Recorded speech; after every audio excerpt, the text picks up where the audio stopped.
contrastantes, não é? Não são antagônicas, mas são contrastantes. No entanto, nós temos que entender, e esse conselho não é bem um conselho, porque isso é de domínio público, né, gente? Mas isso é uma pequena fórmula que a gente deve carregar para a vida, para tudo. E aí, inclusive, também para esse momento tão é meio dramático, né? Porque a gente vê gerações assim se relacionando com o digital numa proporção que nos é estranha. Eu já vou chegar lá em detalhe. Mas o conselho que eu poderia dizer é que, para tudo na vida, gente, a gente tem que pensar no equilíbrio. E se você, ó, eu vou pensar numa balança. Se você bota muito peso do lado, ela fica em desequilíbrio, não é? Para a balança ficar retinha, você tem que ter essa noção, qual é o centro daquilo, está bem equilibrado, ele está no meio. E a gente tem que usar isso, não é? Como eu disse, para tudo na vida, mas também, né, como é que nós aplicamos isso para o meio digital? Tem um ditado bem antigo que fala: nem tanto ao céu, nem tanto à terra. Então, gente, com o mundo digital, que pode ser fascinante, pode ser, não é assim, maravilhoso, nos abrir milhões de portas, né? Como a gente fala, abrir milhões de janelas. A gente pode, é maravilhoso, nos dá acesso a muita coisa boa. Agora, se você ficar refém e aí a tua balancinha, né, vai ficar em desequilíbrio. Se você apostar tudo só no mundo digital e parar de olhar a outra realidade, não é? Se você se perder nessa coisa assim, tipo, se você não conversar com as pessoas, se você não tiver amigos, a não ser os seus amigos virtuais, claro que agora a gente está passando por uma pandemia, né? E isso é diferente. Mas eu quero dizer assim, se a gente ficar imerso, né, mergulhado exclusivamente na realidade digital, você vai se alienar. E isso é muito triste, né? Você passar a tua vida daqui para frente sem conversar, sem sentir, sem trocar experiências, sem se emocionar com ninguém, com nada, porque você está só na telinha do teu celular. Então é assim, gente, aproveitem, vocês que são jovens, aproveitem que vocês já nasceram dentro desse mundo digital e vocês têm que ser muito espertos. Para que a gente usa a inteligência? Para desenvolver uma sensibilidade, um discernimento. O que é que pode me interessar? Eu vou estudar, vou ver uma coisa bacana, eu vou me inteirar de coisas que realmente podem promover o meu crescimento, ou eu vou ficar só no TikTok, ou assim, vou só ficar perdendo tempo com joguinho, vou me alienar. Pense se vocês querem ser alienados. O que significa ser alienado? Vocês querem perder a oportunidade de viver a vida? Vocês querem não é, sentir como é a vida de fato e deixar que uma outra realidade, que é uma coisa artificial, né? Essa ideia da inteligência artificial, vocês querem ficar reféns de uma outra realidade? A escolha está aí. Se existe a possibilidade de um caminho do meio, usem. Sejam espertos, tenham sensibilidade. Poxa, vocês são escritores, vocês, né, têm esse diferencial. Tem que frequentar a realidade virtual para poder absorver o que for bom. Mas vocês já são grandinhos para saber o que não é bom. Porque a realidade virtual ela é sedutora. Quando você vê, tem um aplicativo, até outro dia eu estava comentando sobre isso, tem aplicativos que mostram quanto tempo você fica no WhatsApp, quanto tempo você gasta no Insta, quanto tempo isso, quanto tempo. Aí passam-se horas. E daí a gente. Hoje, o que caracteriza o nosso mundo contemporâneo é que a gente não tem tempo para nada. E é meio patético isso, é meio absurdo, né? A gente reclama, reclama que não tem tempo para nada. A gente não tem tempo para ligar para alguém, falar com a pessoa, não pode ler, a gente não pode. Não é? A gente está sempre correndo, mas para onde? Não é? A gente está fazendo o quê? Cuidado, porque às vezes a gente está só ali na telinha, se iludindo, perdendo esse tempo. E a vida é muito preciosa, gente, para a gente desperdiçar. Quantas descobertas reais, profundas, a gente deixa de fazer? Às vezes, um bom papo, às vezes você falar, olha, eu quero ler esse livro, tá difícil aqui no começo passar as 5 primeiras páginas, mas daqui a pouco você está lá na história, E aquilo, você fala, nossa, essa experiência é real, essa experiência é profunda. Porque se a gente vai. A escolha é de vocês, todos nós temos esse livre-arbítrio, não é? Mas olha, como eu, não é? Até assim, com esse pé no analógico e com o pé no digital, eu posso atestar assim para vocês, cuidado, porque as experiências, né, essa coisa sedutora da internet, ela opera um esvaziamento. E pensem, se vocês querem se tornar pessoas ocas, que não tem nada a dizer, que não sentem nada, que só estão sendo, né, levados por essas emoções ilusórias, a gente pode, não é? Valorizem o que vocês têm, valorizem terem essa proximidade com o que é belo, com o que é estético, com o que é. Eu usei muitas vezes essa palavra hoje, vou repetir, o que nos emociona. Não é? Vamos pegar assim a palavra emoção. Olha que bonita. É a mesma palavra de comoção. Comover. O que, que é comover alguém? É você mover, você botar em movimento junto. Então, uma coisa que te comove, ela faz você se mexer, ela te bota em movimento. Então, a escolha é nossa. A gente quer se cercar de coisas que nos emocionem, que movam, né? Tem a palavra motion, não é? Que é a mesma palavra, gente, daí no grego, olha que bonito, a mesma palavra que é o cinema. Kinema é movimento. Então escolham, vocês querem estar perto das coisas que te botam em movimento e te fazem sentir realmente vivos, não é? Ou você quer aquela coisa esterilizada para todo mundo, que não vai te dar um poder crítico. Cuidado com isso. Uma pessoa sem poder crítico, o que é poder crítico? Você não ter opinião sobre nada, você aceitar só o que vem já mastigado, você fica um zero à esquerda. Você é essa pessoa pasteurizada.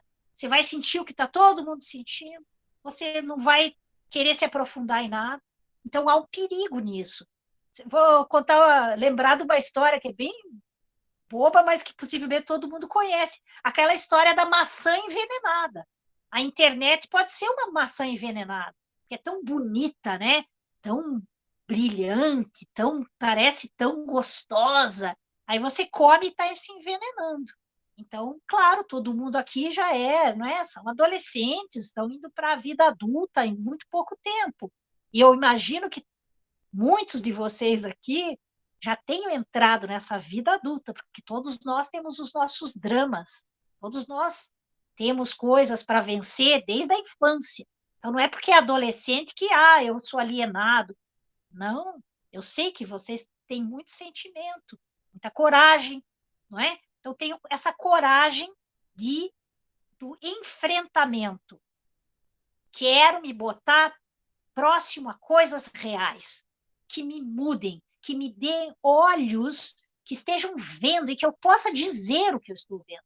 Eu não vou aceitar essa coisa que já vem mastigada só, não é? Estejam atentos a isso. Essas oportunidades passam muito rápido, não é? Então, cada um de vocês, espero, né? Desejo muito que façam boas escolhas. E, para finalizar, como a professora Ana disse, não é? Nós, educadores, deve ser também, não é? A reflexão contínua da professora Rita, né? Da professora Ana e tal. Como é que nós, educadores, nós avivamos isso, não é? Nas pessoas, nos nossos alunos, ou as pessoas que estão próximas. É uma responsabilidade enorme, gente. Mas acreditem, vale muito a pena lutar para se formar enquanto pessoa, tendo esses olhos críticos. Porque também passar, tem um poema que fala, né? Quem passou pela vida em brancas nuvens. É exatamente isso. Você quer passar como uma nuvem, assim, não é? Não vi nada, não sei nada, mas eu passei horas ali conectado. Com qual rede você está conectado? Nós temos uma rede aqui, ó, eu estou vendo Eduarda, Rebeca, João, Ana, Vitor, Gustavo, Rita, são as pessoas que eu estou vendo aqui na minha telinha. Isso é uma rede real. Essa é uma rede que existe virtualmente, mas são pessoas que têm afinidades, que estão tentando conquistar coisas. A sua própria presença, a sua individualidade, enquanto um olhar ativo, não é? Sejamos ativos, gente. Ser ativo, perceptivo. Isso é muito importante. Isso que vai fazer a diferença. E aí, João, não vai desaparecer, não vai se enfraquecer. A coisa só cresce dentro dessa potência, não é? Que é a expressão literária.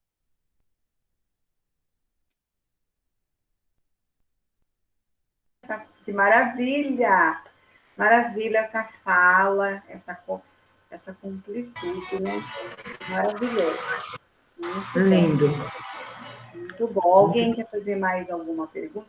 Professor, eu não apresentei a professora Adriana. Ela atende um aluno só, né? E ela é um amor de pessoa também. A professora Rita, eu apresentei rapidamente. Viu, Ritinha? Hoje deu tudo diferente, link diferente. Quem ia falar não pôde vir. Mas o diferente, olha, o diferente é tão lindo, todo mundo gosta. Os alunos aqui, os adolescentes, que estão todos escondidinhos aí, né? Não aparecem as carinhas, mas eu conheço, adoram coisa diferente. Nossa, se eles soubessem que seria assim, estaria o fervo aqui na Meet.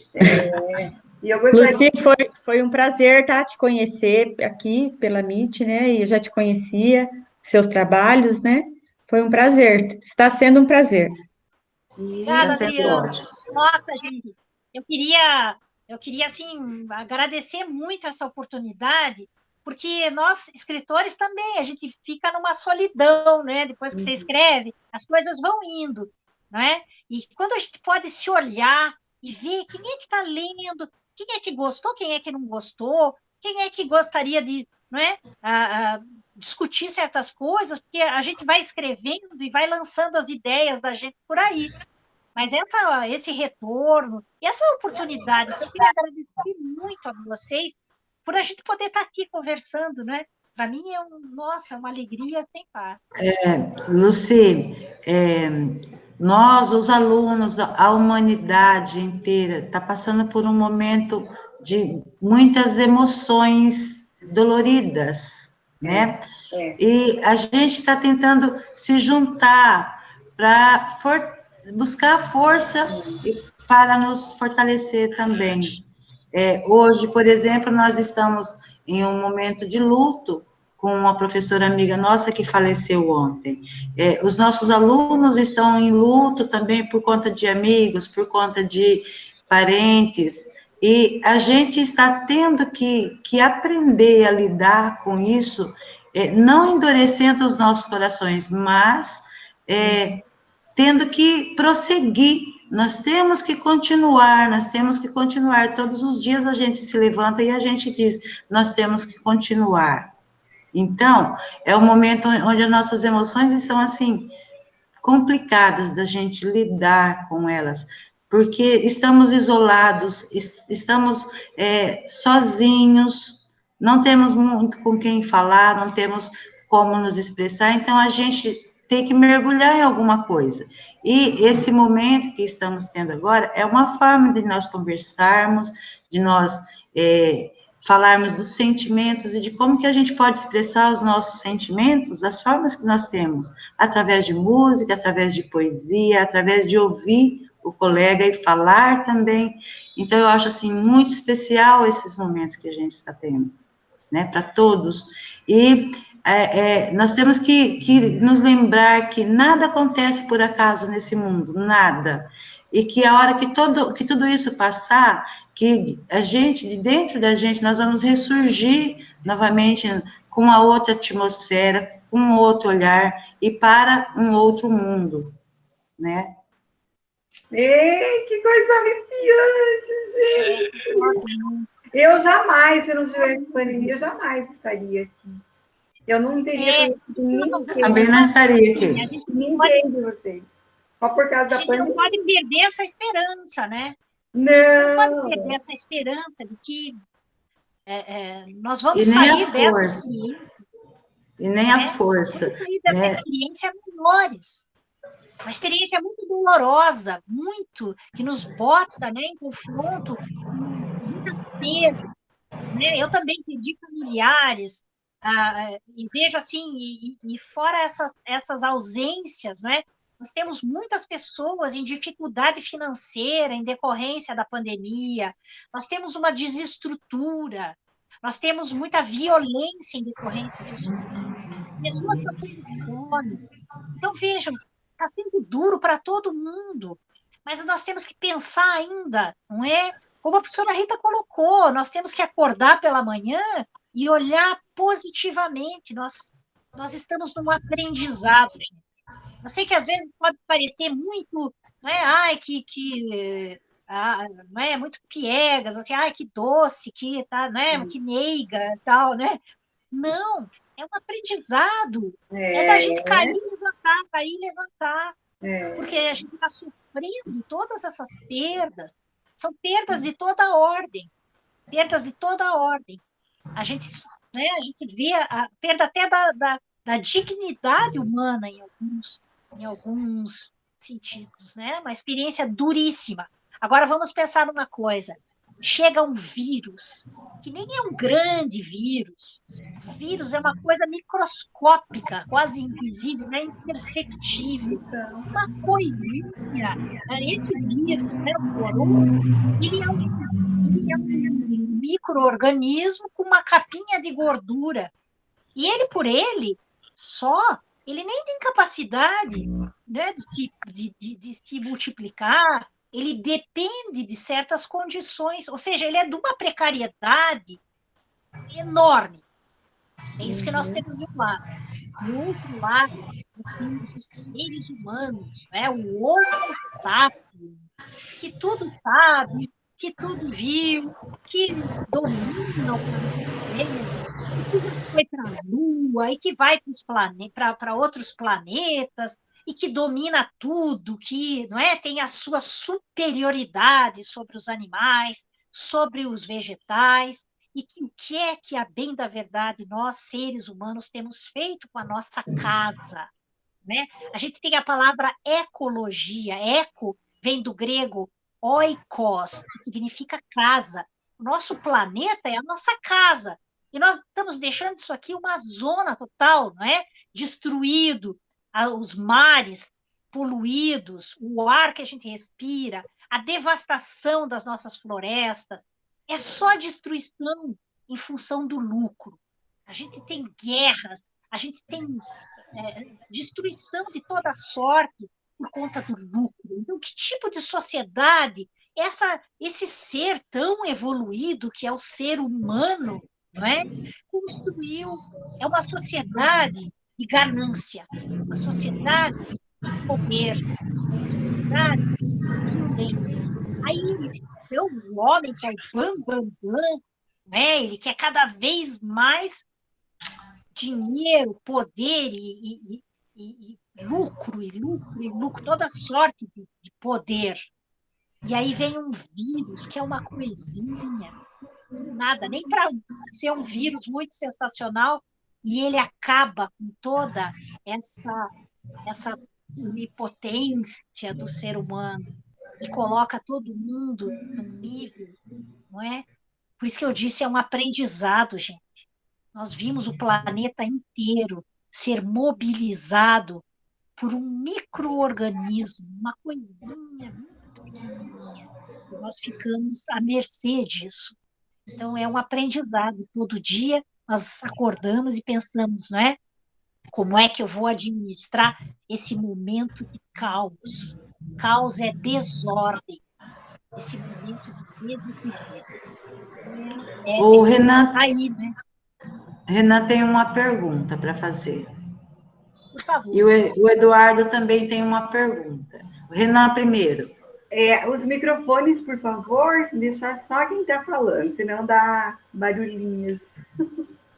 Eu vi primeiro o Renan pedindo para falar. Renan, pode falar. Oi, gente, boa noite. Boa Eu me noite. chamo Renan, sou aluna da professora Ana. eu fui aluna da professora Rita e eu tenho uma pergunta. Eu não sei se essa pergunta alguém já colocou em pauta, porque eu entrei depois, então se você já respondeu, desculpa. Mas o que te motiva você estar escrevendo esses lindos poemas que você escreve? Porque eu vou dar um exemplo. Quando eu era aluno do 6º ano, da professora Rita, eu participei do sarau. Então, os meus poemas que eu escrevia era baseado em liberdade, sabe? Porque eu sempre gostei desse assunto da liberdade. É o que me motiva eu escrever. Eu acredito que você tem uma motivação e inspiração também. Você poderia contar pra gente, por favor? Obrigada, Renan, muito boa aí a tua colocação. Então, claro, todos nós, escritores, nós temos essa motivação, essa vontade de contar alguma coisa. E você deu esse exemplo, né? Que você, num determinado momento, se viu envolvido com esse tema da liberdade. Então, tem certos temas que são muito próximos, né? A gente, eu posso te dizer que eu também, eu gosto muito de pensar a liberdade, de tematizar a liberdade, e tem uma lista, digamos, né, de experiências que eu, assim, renovadamente volto a elas, né? Eu gosto, eu não sei quanto vocês leram, né, da minha produção, mas tem alguns temas, né, aos quais eu sempre volto. Eu falo muito sobre as perdas, essa experiência da perda, não é? Quando a gente se vê sem alguma coisa, por algum motivo, né? Isso é uma das coisas que eu gosto muito. Então, assim, as motivações. Falo também sobre a alegria, falo sobre aqueles momentos de surpresa que a gente tem, né? Às vezes você é surpreendido pela beleza de alguma coisa, da amizade, do amor, ou de alguma coisa na natureza. Gosto muito também de falar sobre animais, sobre a nossa relação com o meio natural. Falo muito de saudade também. Então, eu concordo muito com você. Tem certos temas que voltam, né? Mas de onde que vem isso, né? De onde que vem essa vontade? Porque acaba que existe um repertório de experiências que a gente quer comentar, a gente quer falar, a gente quer explorar, quer apresentar, para poder dividir com o leitor. Não é? Então a gente se sente mais ou menos responsável, mais ou menos alguma coisa assim, né? Por trazer, por apresentar isso. Como é que eu vejo a questão da saudade? Como é que eu, não é? Eu tenho muitos poemas sobre a minha infância, mas não discutindo a infância, mas são poemas em que eu apresento, por exemplo, as casas onde eu morei, as pessoas da minha família, que eram os velhinhos da época, né? Minha bisavó, minhas avós, e essas pessoas que já não estão aqui, mas que eu carrego, não é? Dentro de mim, né? Às vezes através da saudade, das memórias, né? Das lembranças, e às vezes a coisa que eu não vou falar só sobre a minha experiência, né? A gente não é autobiográfico o tempo todo, isso não é assim. A gente às vezes olha a situação de alguém e traz ali essa experiência, não é? Às vezes você está observando alguma coisa, um objeto, não é?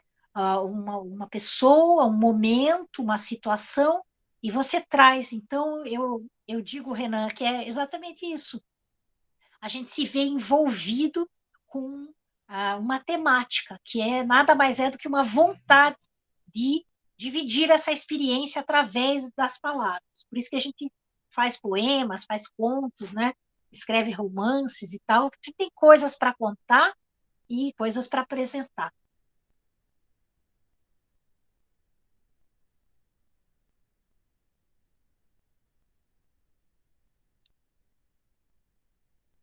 Tem mais. O Eduardo, você que fez sua pergunta, Eduardo? Ainda não, professora. Então, toca o barco. Tá bom, obrigada. Boa noite, eu sou o Eduardo, sou aluno da professora Ana. E eu vou confessar que eu fiz umas 4 perguntas para a senhora, só que eu não sei se vai dar tempo de responder todas. Mas a minha primeira, eu gostaria de falar primeiro que eu queria fazer uma história em quadrinhos, sabe? Mas eu tenho uma certa dificuldade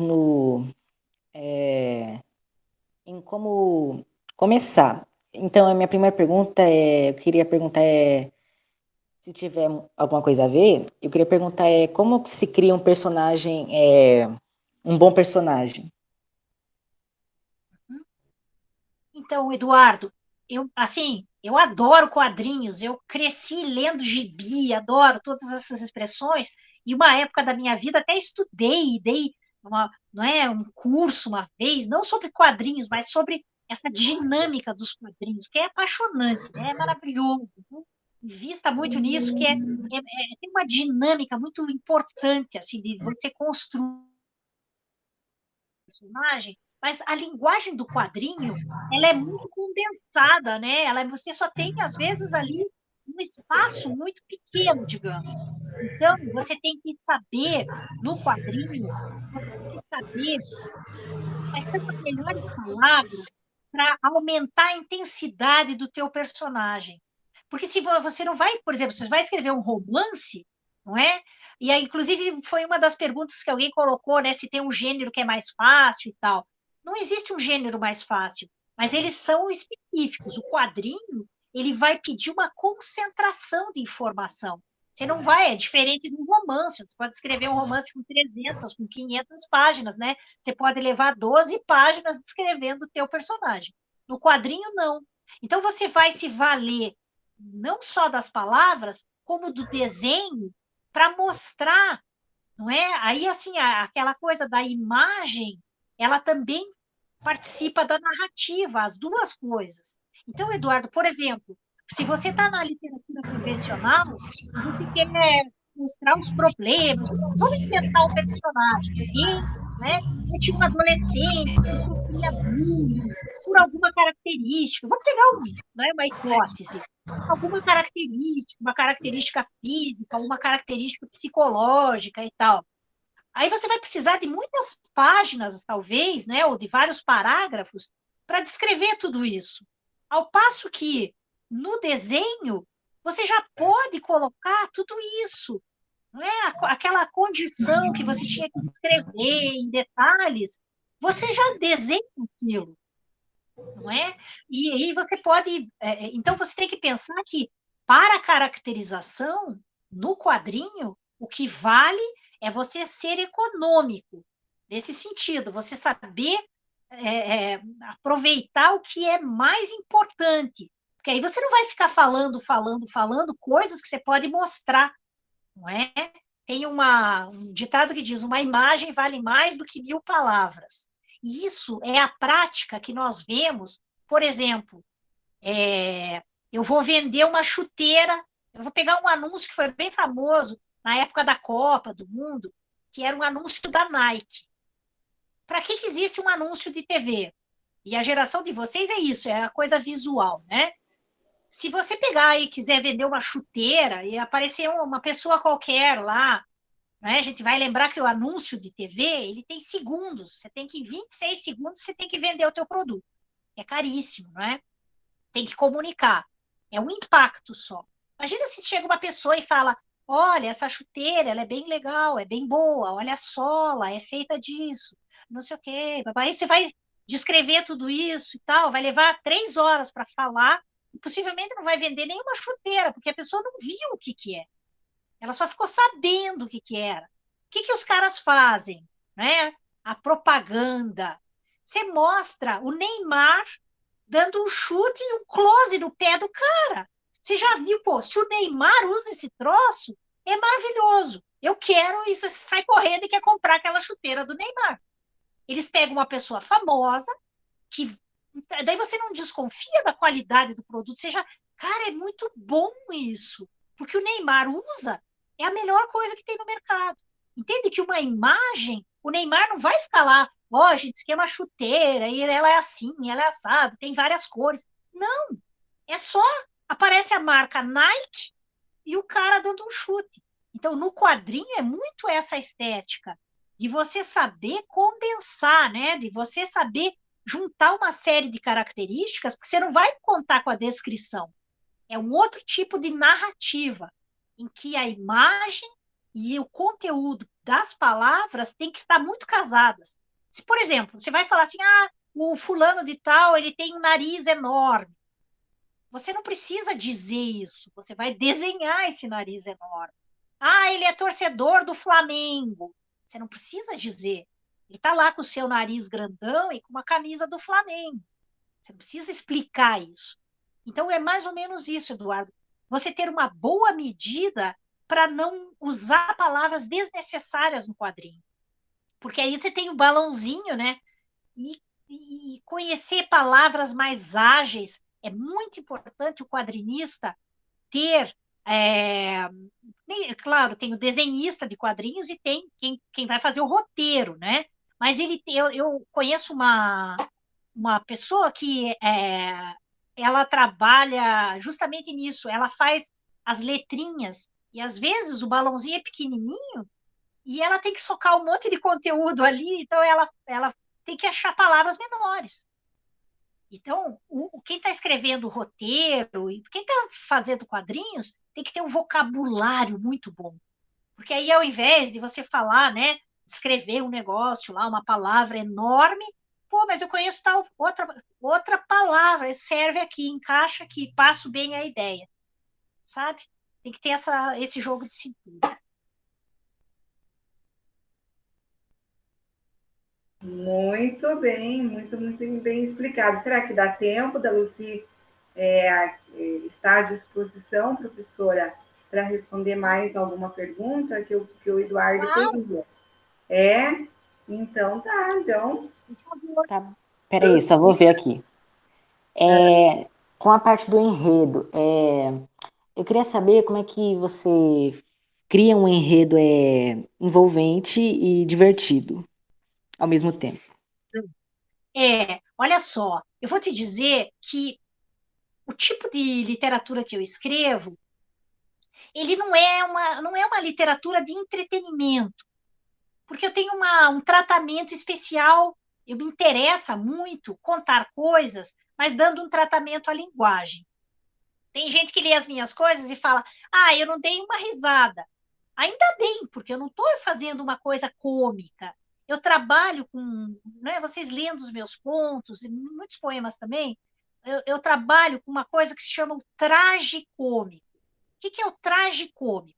São aquelas situações meio absurdas que todos nós vivemos, muito dramáticas, mas que a gente não tem como não rir. No final, a gente acaba rindo.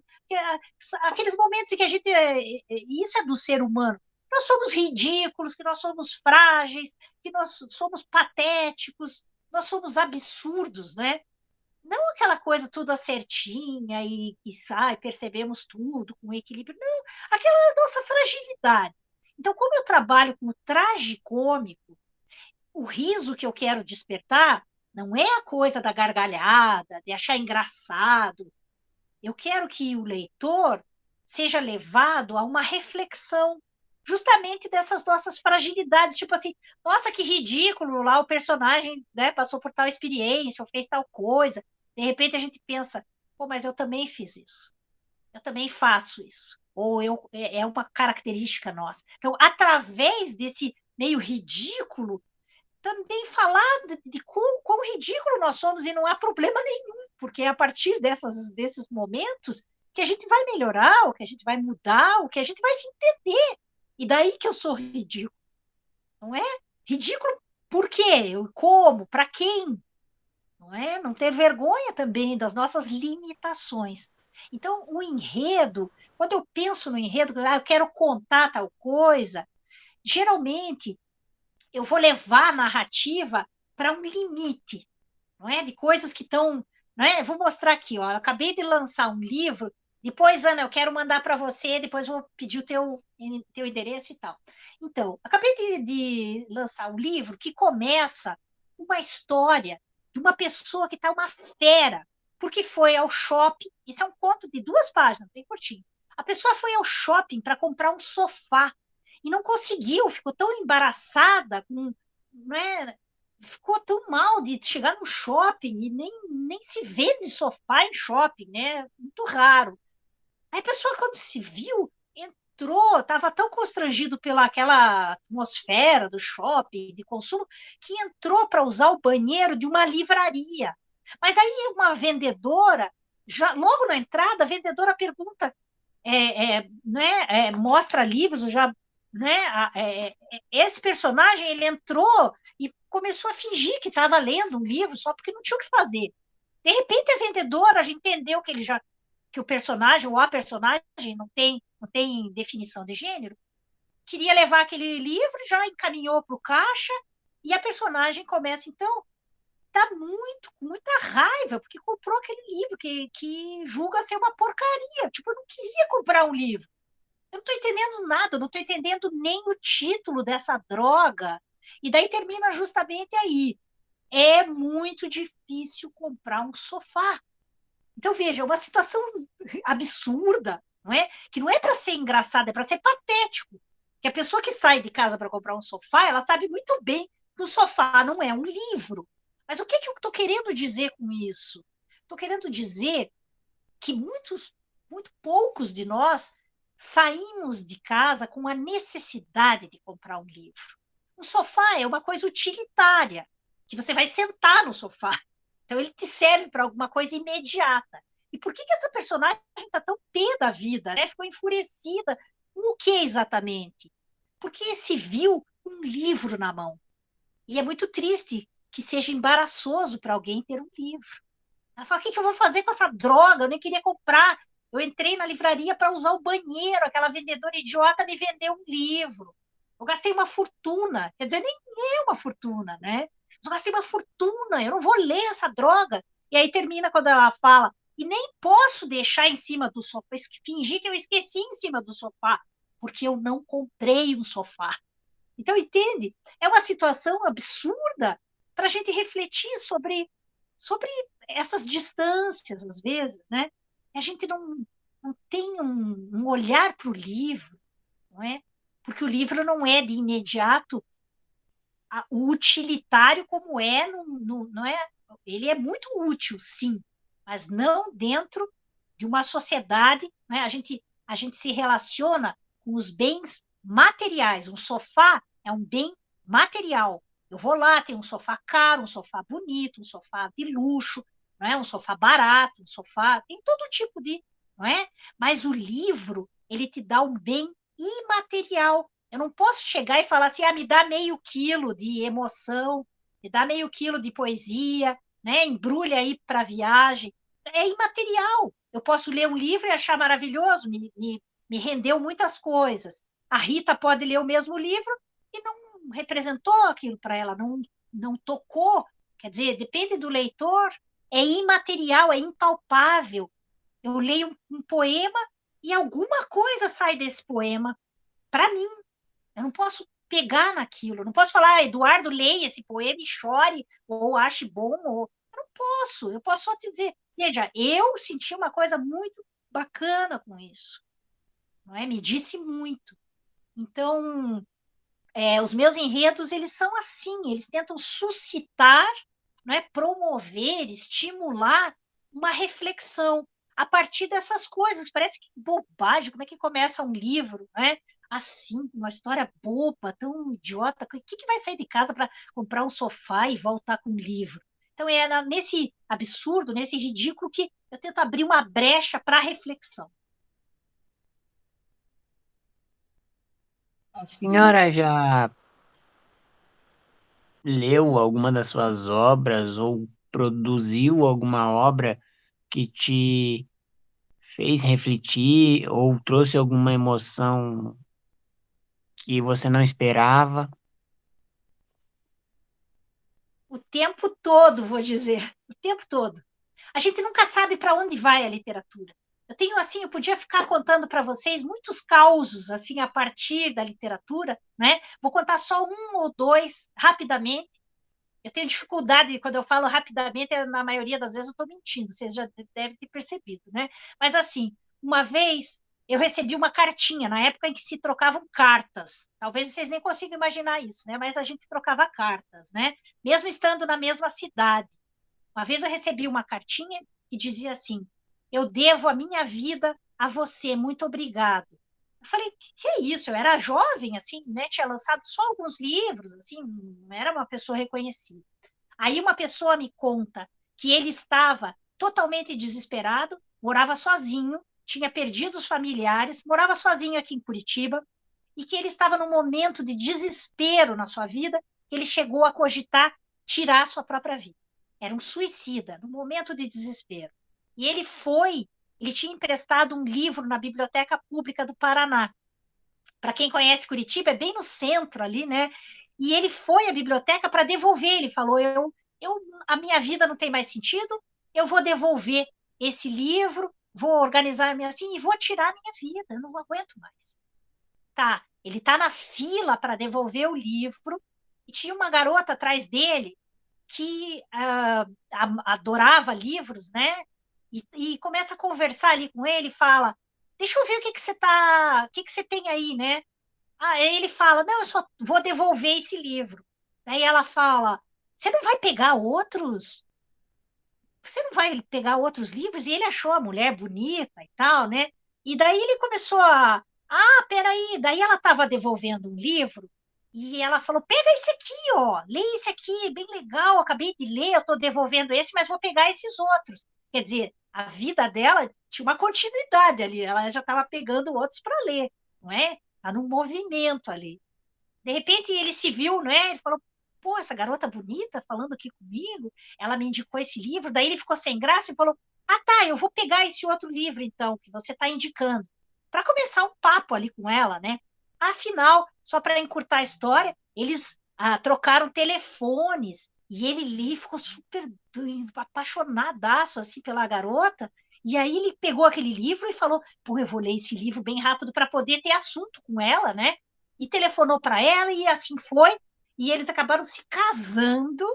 E anos depois ele me fala: muito obrigado, porque no momento de desespero em que eu pensei em tirar minha vida, eu fui à biblioteca e peguei justamente um livro seu, que marcou o início desse amor, que é o amor da minha vida. Hoje, quando olho para trás, né, para o passado, eu penso: meu Deus, que momento, não é? Que tolice que eu teria cometido, né? Sou uma pessoa que ama a vida e tudo mais.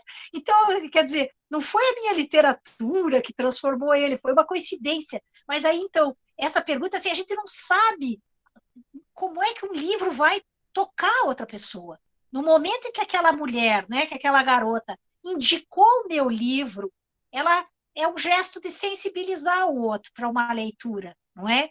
Então é assim, tem muitas, nossa, tem muitas surpresas, né? Tem gente que me escreve do Brasil todo, de vários outros, assim, gente que me escreve de Portugal, vários outros países. Há uns anos atrás eu soube que tinha uma menina que estava traduzindo um livro meu lá na Inglaterra, na escola. Ela estudava português e estava traduzindo um livro meu para o inglês. Pessoas nos Estados Unidos que chegam aos meus textos e que me escrevem. A gente nunca sabe como vai tocar. E isso é maravilhoso. Então, eu sempre me surpreendo. Também acontece quando você concebe um personagem, uma história, você está pensando numa coisa. Isso acontece muito nos poemas também, né? E, de repente, o leitor, ele lê de outra maneira. Uma vez um grupo veio me procurar, eram alunos que pegaram um conto meu e iam fazer uma peça de teatro. E eles marcaram um horário comigo e falaram: a gente quer saber se você dá os direitos, né, para a gente usar tal história lá. Claro, venho aqui, né, vamos conversar. E para mim aquilo ali era uma história de um casal heterossexual. Para mim não tinha, quando eu escrevi não caracterizei assim, mas para mim era um diálogo assim de um casal, né, convencional. Daí esse grupo chegou e me falou: pois é, porque tem a hora em que quando a mãe fala para a filha, falei: que mãe, que filha, nem tem mãe e filha na minha história, né? E daí eu falei: por que não, não? Claro que tem. Se eles estão entendendo que esse diálogo é entre uma mãe e uma filha, não é? Já aconteceu também de verem todas as combinações possíveis.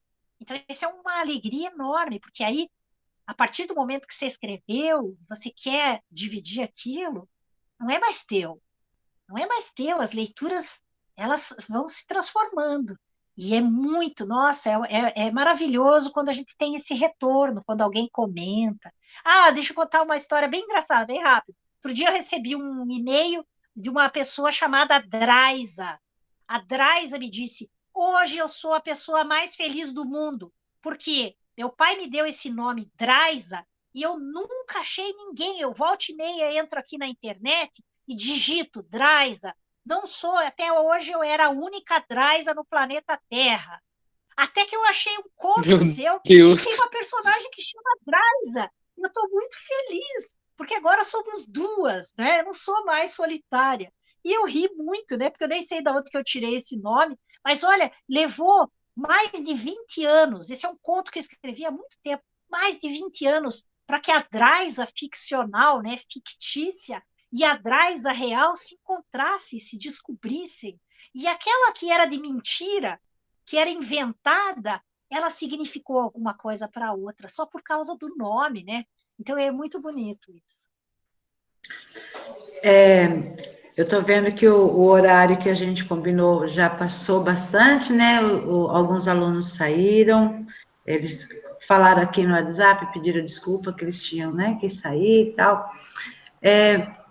Eu sugiro que a gente continue num outro encontro, talvez, né, na próxima semana, continuar, porque eu percebi, assim, que os alunos do grupo aqui hoje, eles estão preocupados, assim, as perguntas estão levando à construção de um personagem, a como construir, como focar no enredo, como criar um enredo de tal forma, como elaborar um personagem em história, em quadrinho. Então, eu sinto, assim, que eles estão se aprofundando, estão caminhando para algo está inquieto dentro de si, né? Os alunos estão demonstrando isso.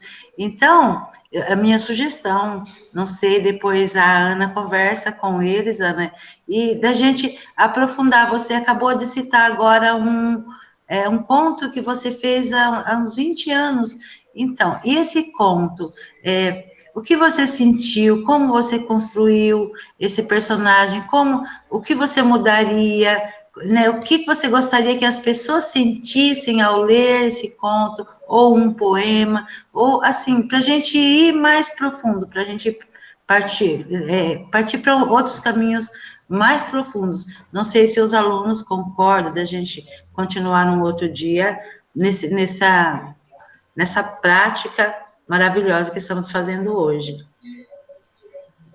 Verdade. Eu Nossa, acho também sim. muito bom. Eu concordo. Tem que ver se a Lucy vai concordar também. Né? Temos que estudar num momento, um dia, um horário novamente, porque ficou realmente, abriu, né? Agora, Porque eu não sei se a Lucy sentiu a mesma coisa, Lucy, mas você viu como que eles estão preocupados. caminhando? Para onde que eles estão caminhando, né?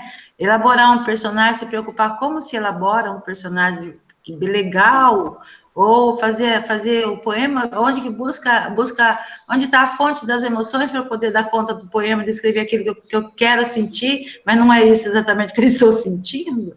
Então, está caminhando assim de uma forma mais profunda. Então, eu gostaria de ter você, pelo menos em mais um outro momento, e os alunos, né, lógico, e a Ana. Olha, gente, eu peço desculpas porque eu falo muito, eu já tinha avisado vocês, né? Eu me perco e se a gente tiver que ficar até as 3 da manhã, eu fico, porque eu gosto muito de falar, e se é sobre literatura, a gente fica num papo aí ad infinitum. Mas eu queria, então, primeiro agradecer, né? Porque é uma oportunidade maravilhosa. E, assim, me colocar à disposição, a hora que quiserem, a gente volta para um papo, se tiverem coisas mais pontuais, essa ideia que a professora Rita trouxe, de repente, se vocês quiserem estudar um conto ou um poema mais especificamente, me digam qual, eu posso comentar sobre as técnicas, não é? De uma maneira que talvez seja mais, não tanta reflexão sobre o ato de escrever. Hoje foi um primeiro encontro, assim, né?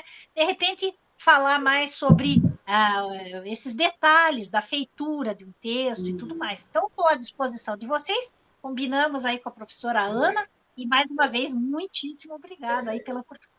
E é um momento único para nós também de conversar com uma pessoa assim, igual você, que maravilhosa, que nos cativou e que fez obras lindas, belíssimas, traduzidas. E então, para a gente, nós, enquanto professores aqui do município, né, Ana? Os alunos, assim, para a gente é uma luz, é uma grande luz, e a gente deve